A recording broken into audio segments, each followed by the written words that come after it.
Edjou et your music.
Jésus botia mon bézi, layo Jésus.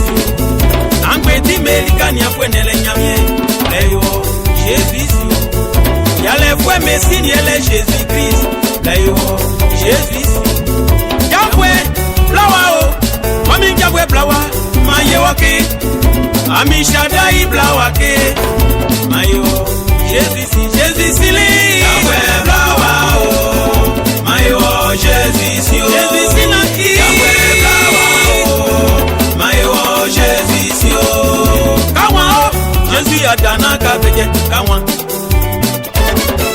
Kawa, anti adana kabege, kawa. Kabeno, kachile, anti adana kabege, anti adana kabege, kabege. Non, non, non, mais il arrive, il faut l'acclamer. Il faut l'acclamer, Jésus arrive, il faut le magnifier. Il faut le chanter. Il faut le louer, car il est bon.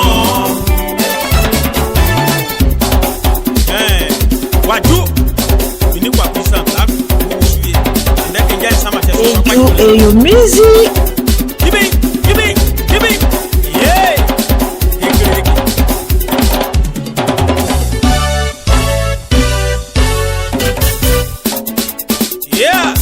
Joshibeka, Charles Konabani, Ani Baba Gendri, Mami Okamu, Amba Kushwe Mami.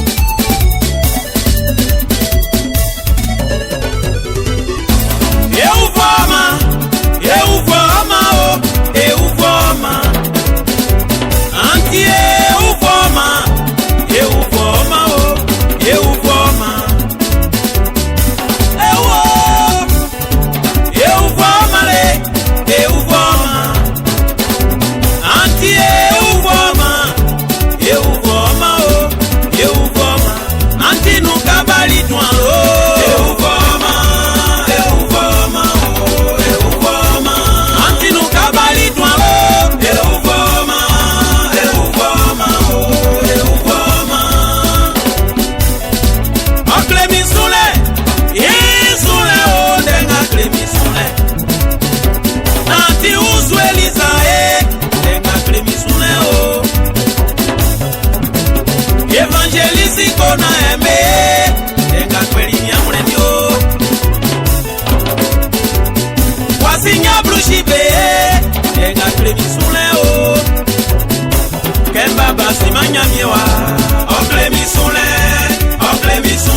Edjou et your music.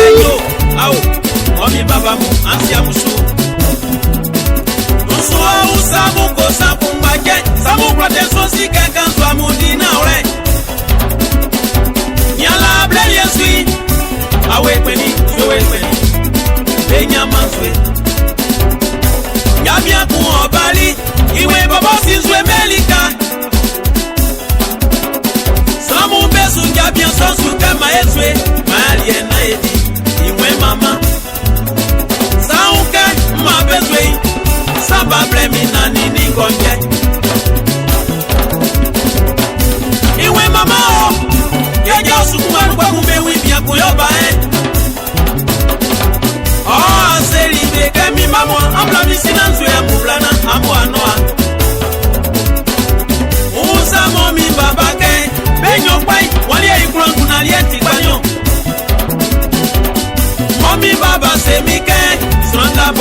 fe kwa kwen